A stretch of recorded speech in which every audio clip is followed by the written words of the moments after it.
नमस्कार और जय श्री राम दोस्तों। अमेरिका ने इंडियन गुड्स पे 100% टैक्स लगाने का जो बिल है वो आगे बढ़ा दिया है। इसका मतलब है कि सेनेट से क्लियर हो चुका है और अब वो कांग्रेस में जाएगा क्लियर होने के लिए। And if it clear it will go to the president of United States Donald Trump for final signatures. उसके बारे में हम डिटेल में इस वीडियो में थोड़ा आगे बात करेंगे। उसके पहले मैं आपसे दो बात करना चाहता हूँ। पहला, कुछ समय पहले रायसीना डायलॉग्स हुआ था न्यू दिल्ली में। उसमें US deputy secretary of state Christopher Landau आए थे। उन्होंने एक भाषण दिया था। उन्होंने कहा था कि वॉशिंगटन, मेरी बात को ध्यान से सुनिएगा, Washington will not repeat the economic mistakes made with China 20 years ago by allowing India unchecked market access to outcompete American commercial interest। इसका मतलब है कि जो 20 साल पहले अमेरिका ने चाइना के साथ गलती की थी कि चाइना को एक प्रोडक्शन हाउस बना दिया था अपना, वो गलती इंडिया के साथ नहीं करेगा। इसका निष्कर्ष ये भी निकलता है कि आज अमेरिका इंडिया को अपना कंपटीटर मानता है और ये मानता है कि चाइना को छोड़ के केवल पूरे वर्ल्ड में एक कंट्री है इंडिया जो कि उसके सामने खड़ा हो सकता है, जो वो नहीं चाहता कि इंडिया उसके सामने खड़ा हो। क्योंकि अगर उसको चाइना को दबाना है तो उसको ये दिखाना पड़ेगा कि कोई तो ऐसा कंट्री है जिसका मैं गला पकड़ सकता हूं। देखिए, बाकी जो यूरोपियन कंट्रीज हैं और भी छोटे छोटे कंट्रीज हैं, आपका गुड फ्रेंड पाकिस्तान बगल में बैठा है, उनके प्रेसिडेंट और प्राइम मिनिस्टर क्या बोलते हैं? ट्रंप बोलता है खड़े हो जाओ तो वो खड़े हो जाते हैं, ट्रंप बोलता है बैठो तो बैठ जाओ। ऐसे आपने देखा होगा कि अपने ओवल के ऑफिस में यूरोप के मिनिस्टर्स को बुला के सामने खड़ा करता है, बैठाता है, तो उनको नीचा दिखा के इज्जत नहीं बढ़ेगी ट्रंप की। ट्रंप की इज्जत बढ़ेगी इस वक्त केवल इंडिया को नीचा दिखा के और चाइना को ये बताने के बाद कि हाँ, हम भी कुछ हैं, हम इंडिया को दबा सकते हैं तो तुम्हें भी दबा सकते हैं। ये एक बात हो गई। दूसरा, जो ये बिल की बात कर रहे हैं, ये बिल आज का नहीं है, कुछ महीनों पहले यूएस सेनेट में ये बिल आया था और जो लाए थे उनका नाम था लिंडसे ओ ग्रैहम, जिनकी कुछ दिनों पहले डेथ हो गई है। अब ये बिल लिंडसे ओ ग्रैहम के नाम से जाना जाता है। इसको कहते हैं Lindsey O Graham sanctioning Russia act of 2026 और ये ट्रंप कहते हैं कि ग्रैहम को एक श्रद्धांजलि होगी यूएसए की अगर ये बिल पास हो जाता है। तो दोनों बातों से हम एक बात तो हमको पता चल गया है कि ये खबर सिर्फ टैरिफ की नहीं है दोस्तों। ये खबर जो है रशिया, अमेरिका, इंडिया और चाइना के बीच में एक बहुत बड़े इकोनॉमिक कन्फ्रंटेशन की शुरुआत हो सकती है। क्योंकि अमेरिका में ये जो बिल है ये आगे बढ़ चुका है जैसे मैंने बताया, और प्रेसिडेंट ट्रंप को कुछ देशों के गुड्स पे 100% टैरिफ लगाने का पावर दिया जा सकता है इससे। और सबसे महत्वपूर्ण बात, इन संभावित देशों में इंडिया और चाइना दोनों शामिल हैं। लेकिन रुकिए, अभी इंडिया पे 100% टैरिफ लगा नहीं है, अभी ये सेनेट ने पास किया है, ये आगे जाएगा। और मुझे लगता है क्योंकि इसमें ग्रैहम का नाम ऐड किया है तो ये बिल पास होगा। कहने को ऑफिशियली अमेरिका क्यों करना चाहता है, ये वो जो दुनिया के सामने दिखाता है और जो एक्चुअल है उसमें फ़र्क है। जो एक्चुअल है वो तो मैंने आपको पहले बता दिया कि इंडिया को नीचे दिखाना चाहता है, लेकिन जो रिटन रीज़न है वो है रशियन ऑयल। कहते हैं रशिया यूक्रेन से वॉर लड़ रहा है और अमेरिका और उसके जो एलाइज हैं वो ये बोलते हैं यार कि रशियन ऑयल और गैस से मिलने वाले रेवेन्यूज़ रशिया की वॉर इकोनॉमी को सपोर्ट करती हैं। और इंडिया और चाइना रशिया से बहुत बड़ी मात्रा में एनर्जी परचेज करते हैं। इसलिए वॉशिंगटन का लॉजिक ये है कि अगर रशिया को डायरेक्ट पनिश करना मुश्किल है तो भाई साहब उनके सबसे बड़े जो एनर्जी कस्टमर्स हैं उनको पनिश करो। यही है सेकेंडरी टैरिफ। सिंपल लैंग्वेज में अगर आप समझते हैं तो अमेरिका रशिया से आने वाले गुड्स पे टैरिफ लगाए, ये प्राइमरी एक्शन है। लेकिन अगर अमेरिका कहे कि तुम रशिया से ऑयल खरीदोगे तो हम तुम्हारे अमेरिका में आने वाले गुड्स पे भारी टैरिफ लगेगा, ये सेकेंडरी टैरिफ हुआ। यानी अमेरिका के हिसाब से आज के दिन में टारगेट है रशिया, लेकिन जो प्रेशर पॉइंट्स बने हैं वो है इंडिया और चाइना। अब आते हैं उन 5 देशों पे। करंट जो असेसमेंट किया है अमेरिका ने उसके हिसाब से 5 कंट्रीज हैं, चाइना, इंडिया, स्लोवाकिया, हंगरी और अजरबैजान। और अब यहाँ पे देखिए, एक बात आपको जानने की ज़रूरत है, उन्होंने यूरोप को अलग कर दिया, जबकि यूरोप भी ऑयल परचेज करता है रशिया से और गैस परचेज करता है, LNG परचेज करता है, इवन अमेरिका यूरेनियम परचेज करता है रशिया से, उसको हटा दिया। वो कहता है कि 15% से कम अगर आप कर रहे हैं तो he is not your prime supplier, और अगर आपका प्राइम सप्लायर नहीं है तो हम आप पे सैंक्शंस नहीं लगाएंगे। तो this is the only way कि वो केवल इंडिया और चाइना को कॉन्सेंट्रेट करना चाहता है। चाइना के सामने इनकी दाल गलेगी नहीं। चाइना कहेगा ठीक है बेटा, तुम मुझे 100% लगाओ, तो हम क्या करेंगे कि हम तुमको रेयर अर्थ मिनरल्स देना बंद कर देंगे। तब देखते हैं अमेरिका क्या करता है। अब वो जब जीपिंग जा रहे हैं USA 2 महीने के बाद, दोनों में आपस में डील होगी और अमेरिकन प्रेसिडेंट खड़े होकर बोल देंगे कुछ वक्त के लिए हम उसको 10% करते हैं, 100% अभी अप्लाई नहीं होगा, China is thinking, they will response, they will send their response to me, blah blah blah करके, और ये अल्टीमेटली कर देगा इंडिया पे। चाइना निकल जाएगा बाहर और इंडिया आ जाएगा बीच में। क्योंकि ये लिस्ट अभी परमानेंट नहीं है। US ट्रेड रिप्रेजेंटेटिव हर 180 दिन में इसका जो टॉप कंट्रीज हैं उनका रिव्यू करेगी और फ्यूचर में लिस्ट बदल जाएगी। चाइना कब बदल जाए पता नहीं। अच्छा, 100% टैरिफ किन प्रोडक्ट्स पे लगेगा, ये इसमें अभी कंफ्यूजन है, बहुत ज़्यादा क्लियरिटी इसमें है नहीं, क्योंकि ये सिर्फ रशियन ऑयल पे टैरिफ नहीं है।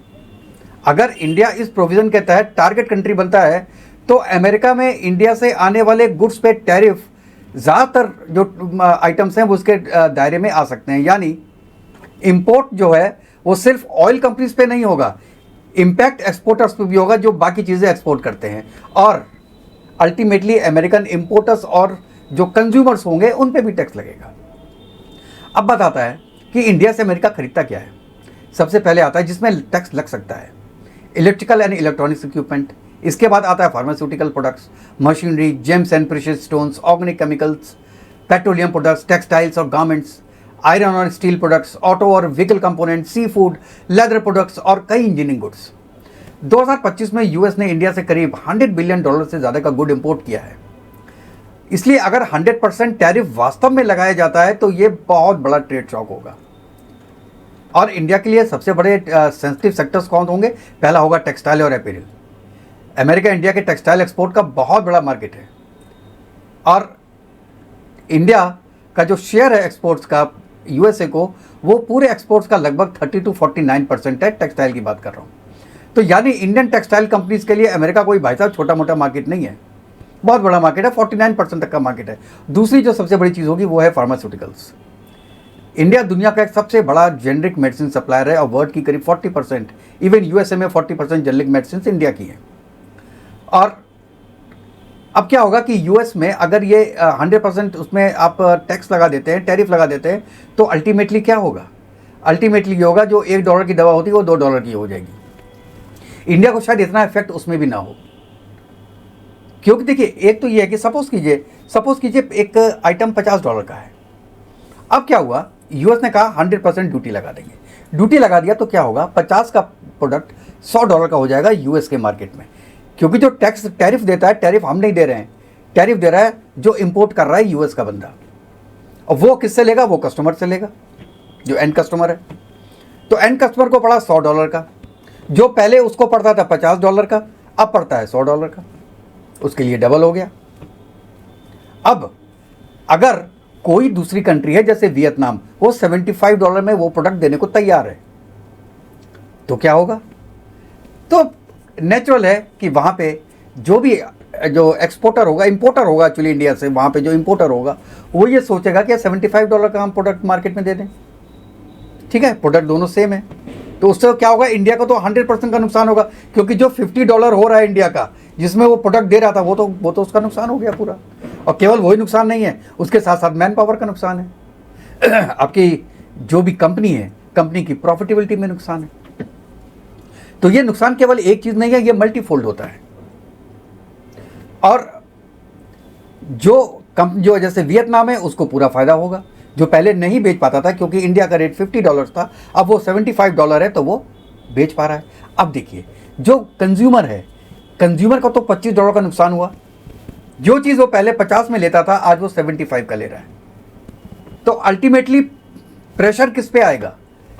प्रेशर आएगा कंज्यूमर पे, USA के।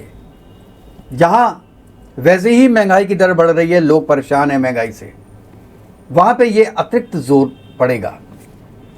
और देखिए, आप ये सोचिए कि सपोज करिए अमेरिका ऑयल लेना बंद कर देता है यूएस से, आपका रशिया से, चाइना भी बंद कर देता है, ईरान से भी नहीं ले सकता, ईरान से भी बंद कर देता है, जो अमेरिका कहता है, ना ईरान से लीजिए ना रशिया से लीजिए। उसके बाद क्या होगा भाई? क्या सऊदी अरेबिया के पास और जितने भी ऑयल प्रोड्यूसिंग नेशंस है, क्या उनके पास इतनी औकात है कि आप इंडिया की 85% की रिक्वायरमेंट और चाइना की करीब 80% की रिक्वायरमेंट आप पूरा कर सकें? हाँ, कर सकते हैं, लेकिन दाम कितना बढ़ेगा उससे? एकदम जो ओपेक है वो रेट हाई कर देगा। और भाई साहब, जो आज पर बैरल की कीमत 80 या 85 है, जो कि कभी 55 या 60 पे हुआ करती थी, वो 200 पार करेगी। और 200 पार करेगी तो कत्लेआम हो जाएगा दुनिया में, पूरी दुनिया ठप हो जानी है। अब ये अमेरिका को कौन समझाए कि आप ये क्या करना चाहते हैं? इंडिया दुश्मनी में, मोदी दुश्मनी में आप पूरे वर्ल्ड की दुश्मनी मोल ले रहे हैं, ये आप समझिए। तो मेरा अपना मानना यह है कि अमेरिका को ये बात सोचनी पड़ेगी कि इसके इम्प्लीकेशंस क्या होंगे, क्यों ऐसा बोल रहा है। और यही बात ये जो अमेरिकन सेनेटर है रीड, उन्होंने भी यही बात बोली है कि आप नहीं जानते हैं कि आप क्या करने जा रहे हो। सबसे पहली बात तो आप इंडिया को यूएस से दूर करना चाहते हो। इंडिया को यूएसए इसीलिए सपोर्ट करते था कि वो चाइना का एक काउंटर बनने के लिए एक प्रबल दावेदार था, वो आपने खत्म कर दिया। इंडिया विश्वास नहीं करता।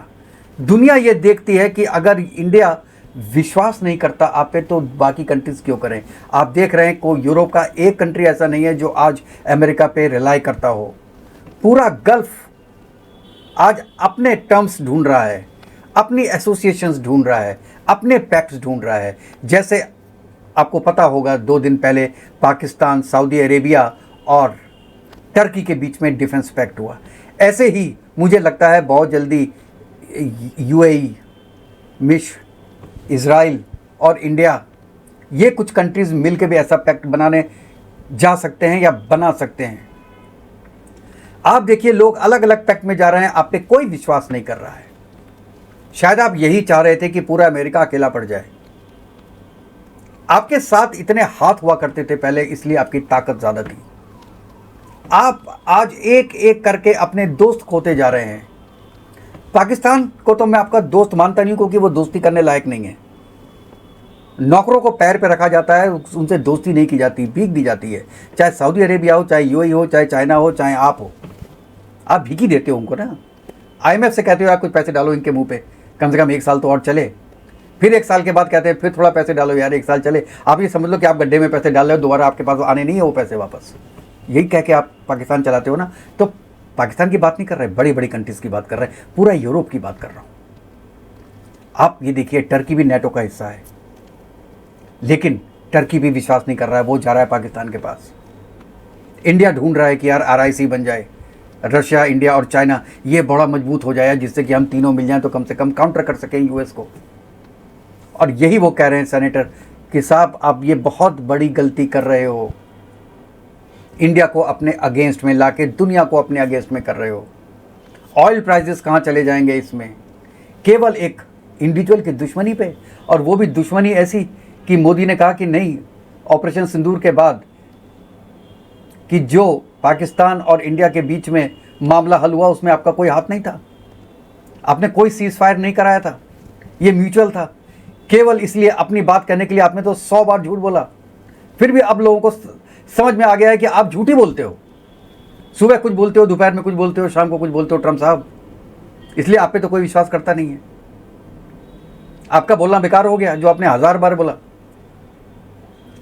तो इसीलिए समझा रहे हैं, आपके सेनेटर्स आपको समझा रहे हैं कि कोई भी एक्शन ऐसा ना लें जिससे अमेरिका को तो नुकसान होगा, इंडिया को तो नुकसान होगा, साथ में पूरे वर्ल्ड को नुकसान होगा।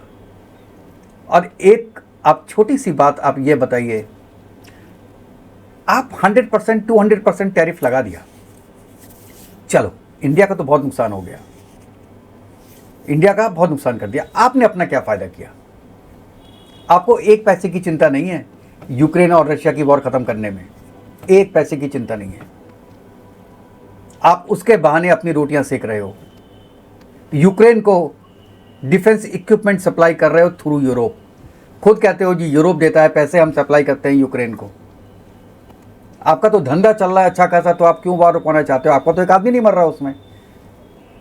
रशिया जो आपके पैरेलल में खड़ा था कुछ साल पहले, अब वो डाउन हो गया ना, उसकी वो कैपेबिलिटीज़ कम तो होती जा रही हैं पर डे ना। यही तो आप चाहते हैं। अगर वॉर 10 दिन में ख़त्म हो जाती तो रशिया की जो कैपेबिलिटीज़ है उस पर फ़र्क नहीं पड़ता, वो कम नहीं होती, आज कम हो रही हैं। यही तो आप चाहते हो। और आप ये भी चाहते हो किसी तरीके से एक वॉर हो जाए चाइना और इंडिया के बीच में, तो टंटा खत्म हो जाए पूरे वर्ल्ड में, हम ही रहेंगे टॉप में। आपने देखा ना 3 इडियट्स में जो चतुर था वो टॉप करने के लिए क्या क्या काम करता था, कैसे लोगों का माइंड डाइवर्ट करता था कि जिससे लोगों का माइंड डाइवर्ट हो जाए और वो फर्स्ट आ जाए। कहते हैं ना कि एग्जाम में टॉप करने के लिए 2 तरीके हैं, एक तो या तो खुद पढ़ाई कर लो या दूसरों को डाइवर्ट कर दो कि वो पढ़ाई ना कर सके। तो अमेरिका भी यही कर रहा है, अपना नहीं बढ़ा रहा, अपनी जो शक्ति है वो नहीं बढ़ा रहा, दूसरों की शक्ति कम कर रहा है। वो चाहे चाइना की हो, चाहे वो इंडिया की हो, चाहे वो रशिया की हो, पूरे वर्ल्ड में ईरान की हो, दुनिया की शक्ति कम कर रहा है। ऐसे थोड़ा ना वेनेजुएला में घुस गया, इराक में घुस गया, वियतनाम में घुस गया, सीरिया में घुस गया, कहाँ नहीं घुसा। वो छोटी कंट्रीज थी। इंडिया हाथ नहीं आ रही, चाइना हाथ नहीं आ रहा, जी से उनकी ऐसी की तैसी होती है, और यहाँ मोदी जी चुप हैं, मोदी जी चुप हैं। और ये सबसे अच्छा रामबाण है ऐसे बंदे के बीच में जो दिन में 10 बार कुछ ना कुछ बोलता है, उसके सामने चुप रहो। क्योंकि अल्टीमेटली है तो यूएस का प्रेसिडेंट ना, विद पावरफुल डिसीजन। अब तो ये भी डिसीजन उसके हाथ में आ गया कि उसको कितना साइन करना है, इंडिया 100 करना है या 10 करना है या 20 करना है। और आपको कुछ दिनों पहले याद होगा कि एक टीवी इंटरव्यू में पूछा गया था ट्रंप से कि आप पूरे दुनिया में जो लीडर्स हैं आप किसको सबसे अच्छा मानते हैं, सबसे स्ट्रांग मानते हैं, तो उन्होंने मोदी जी का नाम लिया। जी का नाम भी लिया था पहले उन्होंने, क्योंकि उन्हीं के बारे में बात हो रही थी, तो उन्होंने कहा था कि जी को छोड़ के आप बताइए कौन से लीडर हैं, उन्होंने मोदी जी का नाम लिया था।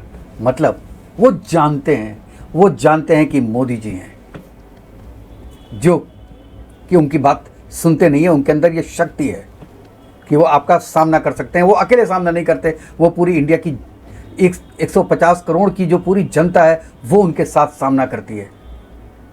और ये बात तो ट्रंप अच्छी तरीके से जानते हैं कि अगर आपने, जैसे मैंने पहले बोला, इंडिया को डाउन कर दो, मोदी को डाउन कर दो, पूरी दुनिया हाथ में आ जाएगी, कर लो दुनिया मुट्ठी में। और यही वो कर नहीं पा रहे। इसीलिए ये निकेन प्रकार अलग अलग तरीके से, कभी 500 टैरिफ, कभी 200 टैरिफ, कभी 100 टैरिफ, कभी 50 टैरिफ, कभी कुछ, कभी 7 जहाज गिरे, कभी 10 जहाज गिरे, कभी 12 फाइटर जेट गिरे, कभी कुछ, कभी पाकिस्तान आर्मी चीफ को घर में बुला के खाना खिलाना, कभी उनको पीस की टेबल पे बैठाना, कभी उनको मीडिएटर का बनाना। अब तो चलो मीडिएटर नहीं है, उसको निकाल के बाहर फेंक दिया, लेकिन किया इसलिए क्योंकि वो केवल इंडिया के अगेंस्ट में। नहीं तो पाकिस्तान का मीडिएशन कराने का क्या लॉजिक था साहब? ना उसकी ईरान से बनती है, ना उसकी इजराइल से बनती है। साला जिन 2 कंट्रीज के बीच में लड़ाई है उन दोनों से उसकी बनती नहीं, उसको कहते हैं मीडिएशन करो। क्यों करेंगे? वो केवल इसलिए क्योंकि उनको इंडिया को नीचे दिखाना था। ऐसा देख लो ना ट्रंप साहब कि इंडिया को नीचे दिखाते दिखाते आप खुद नीचे ना बन जाओ। तो दोस्तों, मैंने बात तो शुरू की थी टैरिफ की, और मैंने आपको बताया किस तरीके से ये टैरिफ अगर लग जाता है तो इंडिया के लिए नुकसान 100% होगा। लेकिन इंडिया को बहुत सोचना पड़ेगा कि किस तरीके से अपना करंट अकाउंट डेफिसिट ठीक करेगा, इन्फ्लेशन ठीक करेगा, रुपए की वैल्यू बढ़ाएगा और डोमेस्टिक फ्यूल प्राइसेस को मेंटेन करेगा। ऐसा कुछ रहता है तो या तो वो अमेरिका से एग्जेम्पशन की बात करेगा या वेवर की बात करेगा, कुछ ना कुछ तो उसको करना ही पड़ेगा इस चीज़ को सॉर्ट आउट करने के लिए। क्योंकि अल्टरनेट सप्लायर्स बढ़ा सकता है इंडिया, लेकिन कब करेगा? मिडिल ईस्ट तो ले ही रहा है, यूएसए से ले रहा है, ब्राज़ील से ले रहा है, अफ्रीका से ले रहा है, कितने बढ़ाएगा और कितनी क्वांटिटी में बढ़ाएगा? डिस्टेंस भी तो देखना पड़ता है ना कि इंडिया से कितना डिस्टेंस है। जो सबसे पास है रशिया और ईरान, वहाँ से अगर आप नहीं ले सकते हैं तो या तो आपको कमर कसनी पड़ेगी, तैयार रहना पड़ेगा कि आप जो भी एग्जम्पशन आपको दिया जाए, जो भी आपके ऊपर लगाया जाए, आप उसको बर्दाश्त करें और उसके लिए कुछ सॉल्यूशन निकालिए। सॉल्यूशंस कैसे निकलेगा, this is yet to be seen. और इंडिया कैसे इस चीज़ को डील करता है ये भी देखना है। और जो अमेरिका चाहता है किसी तरीके से कि इंडिया की गर्दन ट्रम्प के हाथ में आ जाए, उसमें ये कैसे निकलता है दोस्तों। क्योंकि मैं कहता हूँ कि ये बिल सिर्फ रशिया सैंक्शंस बिल नहीं है, ये पूरी ग्लोबल की जो ट्रेड पॉलिसी है उसका पूरा पूरा एक्सपेरिमेंट करेगा दोस्तों।